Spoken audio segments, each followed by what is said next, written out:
India bids farewell to the MiG-21. So భారత యొక్క వైమానిక దళానికి వెన్నెముక అంటారు ఏది MiG-21ని. అంతలా మన ఇండియా యొక్క వైమానిక దళాన్ని ముందుకు నడిపించినటువంటి ఏకైక ఫైటర్ జెట్ ఏదైనా ఉంది అంటే అది MiG-21. సో దాని యొక్క 62 సంవత్సరాల సర్వీస్ గాను 62 సంవత్సరాల సర్వీస్కి చరమాంకమైంది. అంటే బేసిక్గా ఈ MiG-21 ఫైటర్ జెట్స్ ఏవైతే ఉన్నాయో వాటిని అఫీషియల్గా విత్డ్రా చేయడం జరిగింది. మనకి కార్గిల్ వార్లో కానీ అంతకుముందు 1966 రీసెంట్గా బాలాకోట్ అటాక్ ఏదైతే ఉందో దాంట్లో కూడా MiG-21 ఫైటర్ ఎయిర్క్రాఫ్ట్స్నే వాడడం జరిగింది.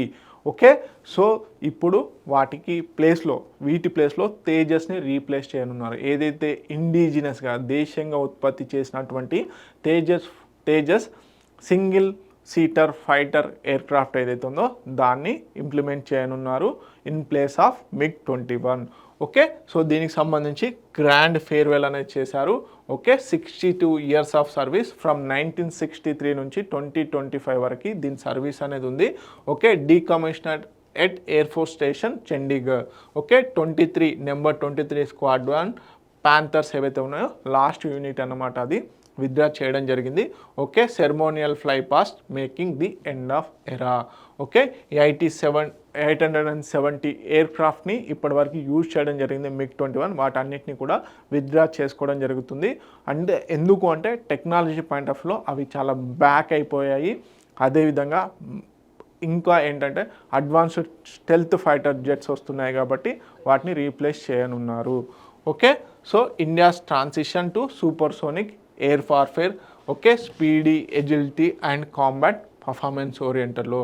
సో నోటబుల్ ఆపరేషన్స్ MiG-21 యొక్క నోటబుల్ ఆపరేషన్స్ ఏంటి? ఇండో పాక్ వార్స్ ఏవైతే ఉన్నాయో 1965, 1971 వార్కి ఇది చాలా అడ్వాన్స్డ్ అనమాట. అంటే అప్పట్లో 1971 వార్ మనం గెలవడానికి MiG-21 చాలా కీలకం అయిందనమాట. తర్వాత 1999 కార్గిల్ వార్, రీసెంట్గా 2019 బాలాకోట్ ఫైటర్ ఏదైతే ఎయిర్ స్ట్రైక్స్ ఉన్నాయో దాంట్లో కూడా మనకి MiG-21 యూజ్ చేయడం జరిగింది. So icon of India's aerial defence history. So బేసిక్గా MiG-21ని బ్యాక్ బోన్ ఆఫ్ ఇండియన్ ఎయిర్క్రాఫ్ట్గా పేలవడం జరుగుతుంది.